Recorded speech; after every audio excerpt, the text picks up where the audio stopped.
Hello everyone and welcome to another video. Six Flags Magic Mountain is a coaster paradise. Yeah, you heard it. Coaster paradise. They have a lot of great coasters, and with my most recent trip this past Sunday, I have ridden everything but one of their coasters. So today we will be ranking them up. So without further ado, let's go. Coming in at number 19, not 20, because Superman is closed, like everyone heard. So coming in at number 19 is Magic Flyer. This is the one coaster at Six Flags Magic Mountain I have not ridden, and you have to be shorter than 54 inches to ride it, which is insane. And I think they should let coaster enthusiasts on it. I noticed that it's been SBNO the past couple times. It hasn't been open. Yeah, and just a couple drops and dips and turns. Yeah, so not much of a ride. Coming in at number 18 is Canyon Blaster. Now, this is actually my least favorite overall coaster ever. Most enthusiasts have it as number 17 on this list, but me for 18, because it tried to break my back the one time and last time I tried to ride it, first and last. Anyway, coming in at number 17 is Speedy Gonzales, a Zamperla Gravity Coaster. Pretty average, yeah, themed to racing and Speedy Gonzales, whatever, Looney Tune, whatever that is thing. And then coming in at number 16 is Road Runner Express. Now this is a Vekoma Junior coaster. Most parks treat this like a family coaster. This is a family coaster, but this is a kiddie coaster for Magic Mountain, which is crazy. Yeah, it is your average Vekoma Junior clone, and I don't really like it that much, but at the same time it does have some speed. Nothing really stands out about it, but you do make 2 laps on like the Dragon. Yeah, at Legoland, California, which is an exact clone of this. No, not an exact clone. It has like a couple more twists before the first lift hill. Anyway, coming in at number 15 is Riddler's Revenge. This sucks. I'll say that right now. Yeah, this sucks. It is a B&M stand-up, probably as bad as all of them, but they suck. If you ride in the outside row, you get rattled around till your brain breaks, and then it also applies extreme positive forces on your legs. No one wants that, obviously, except people who like suffering. Coming in at number 14 is Ninja. Yeah, like the Red Uppers would say. I've ridden this, of course, also, and it is an aerodynamics suspended swing coaster. A pretty solid ride. It's just on my latest ride, I actually got a tiny bit. On my latest ride, it was a lot better, but it's still down here because Gold Rusher was also pretty good on my latest ride. Yeah, so, and coming in at number 13 is Gold Rusher, like I just mentioned. Now, this is the Aerodynamics Mine Train. It is pretty good. Yeah. I like the Helix. Other than that, it's a pretty average, solid ride. Nothing much to be said about it. Coming in at number 12 is Goliath. This is boring. Yeah, same as Riddler's Revenge, but it's smooth, thankfully. And if you might ask, and a GP person might ask me, why do you put this so low? And the reason why I put this so low is, it's just, it doesn't give good airtime on the traditional hills, and those are way too drawn out. And I'm not a huge fan of bone-crushing helixes. That's why. Yeah, and almost every coaster enthusiast hates this. Coming in at number 11 is the New Revolution Classic. Now this is a Schwarzkopf looping, actually the first modern vertical clothoid loop in the first modern clothoid loop in America. And it's designed by Anton Schwarzkopf. First clothoid loop in the world.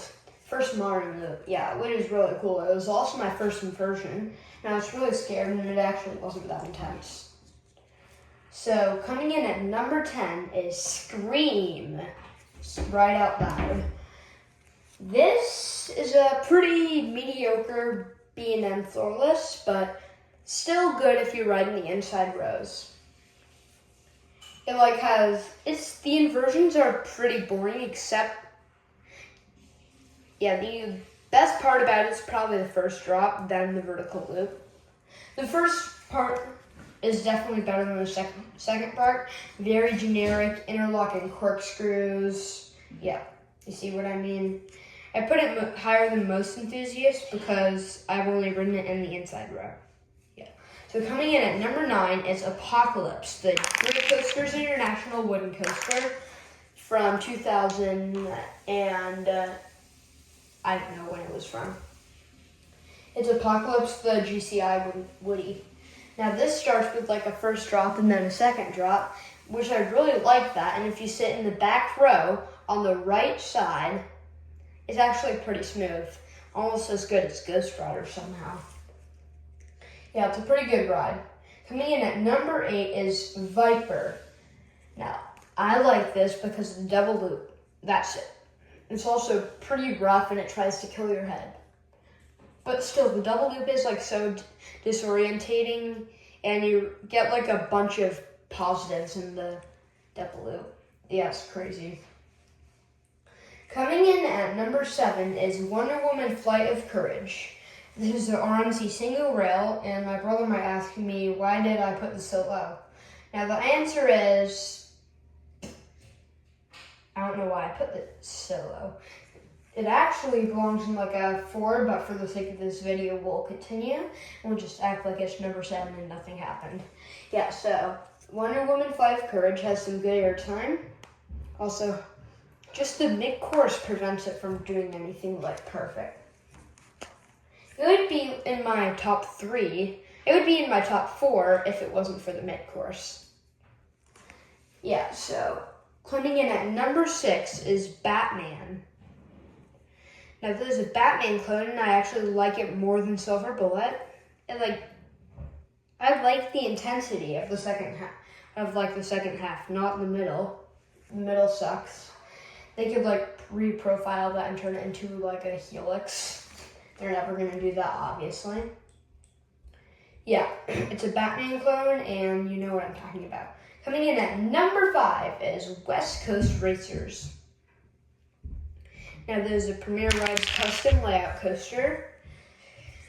It has a couple good punchy launches. Also, I like the half show thing. And it's a really good coaster. And then the launches are punchy, and I really like how it duels every time. And I like the inversions also. Coming in at number 4, these are the 4 best coasters. The 4 is almost as separated as Cedar Point's top is with their top 4. I could see an argument to put any of these at number 1. Same with Cedar Point, probably. Yeah, so coming in at number 4 is Full Throttle. Don't get me wrong, this is an amazing ride. I love the loop, I love the launch, especially the drop off the loop. That gives you some crazy ejector airtime, which I obviously love. It's just, it could be longer. Yeah, definitely. They could fit an extra stall in there through the loop, maybe. Yeah. Coming in at number 3 is X2.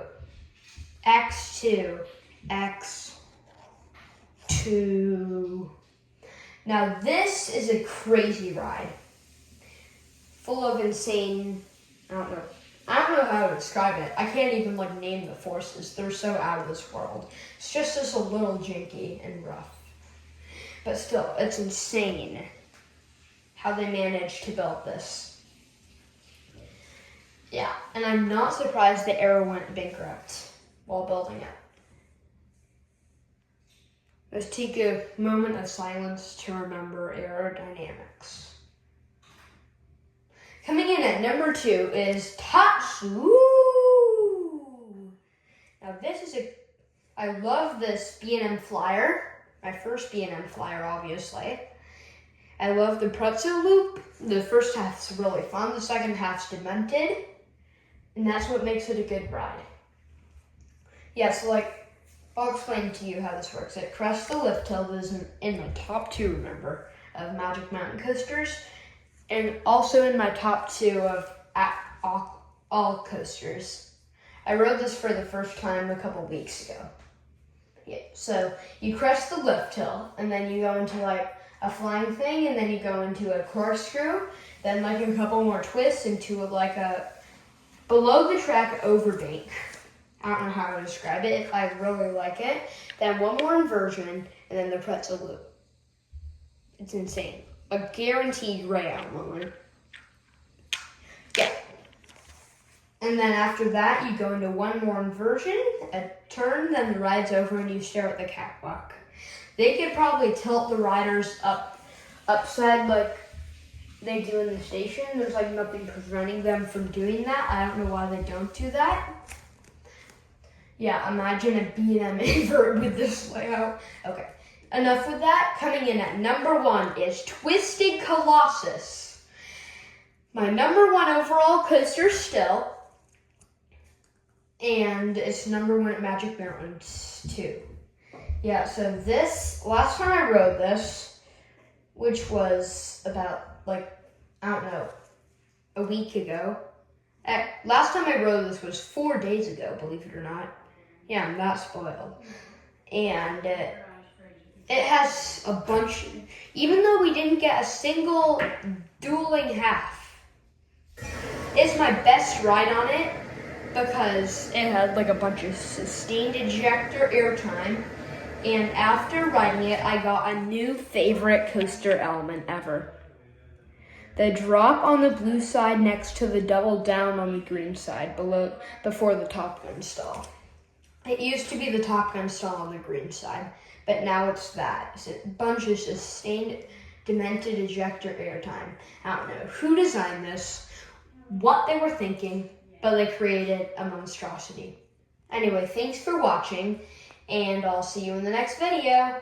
And remember, Twisted Colossus is better than X2, Tatsu, Full Throttle, West Coast Racers, Batman, Wonder Woman, Viper, Apocalypse Scream, New Revolution, Goliath, Gold Rusher, Ninja, Riddler's Revenge, Roadrunner Express, Speedy Gonzales, Hot Rod Racers, Canyon Blaster, and Magic Flyer. Like and subscribe, and see you in the next one.